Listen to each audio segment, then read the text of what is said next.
Mais les succès de ce système ne durent qu'un temps. À partir de 1812, l'Empire napoléonien amorce son déclin. Une des raisons à cela, c'est que les campagnes militaires n'aboutissent pas à des victoires politiques durables. Même quand elle est négociée, la paix ne dure jamais longtemps. En 1805, par exemple, après les victoires à Ulm et Austerlitz, la France et l'Autriche concluent un traité de paix. Les Autrichiens cèdent une partie de leur territoire, mais déjà, ils rêvent de revanche. La paix ne dure que 4 ans. En 1809, l'Autriche déclare à nouveau la guerre à Napoléon. Résultat, ces conflits incessants épuisent l'Europe. Dans les rangs français, les combats font près d'1 million de morts au total, et près d'1,5 million dans le reste de l'Europe. Et puis, la guerre coûte cher. De 1802 à 1814, parmi les dépenses de l'État, 60 à 80% sont consacrés au secteur militaire, soit un total de 7 milliards de francs en 12 ans.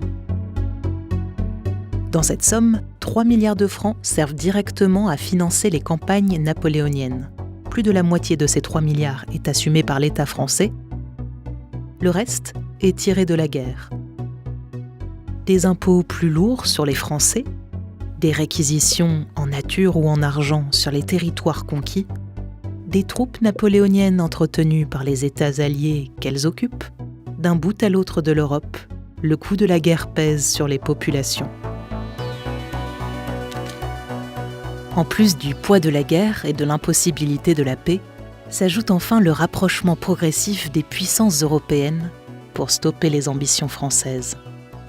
En 1815, presque toute l'Europe s'est unie contre Napoléon. À la tête de cette coalition, le Royaume-Uni, la Prusse, l'Autriche et la Russie. Une partie d'entre eux se retrouve ici, à la bataille de Waterloo. Et celle-ci, Napoléon la perd.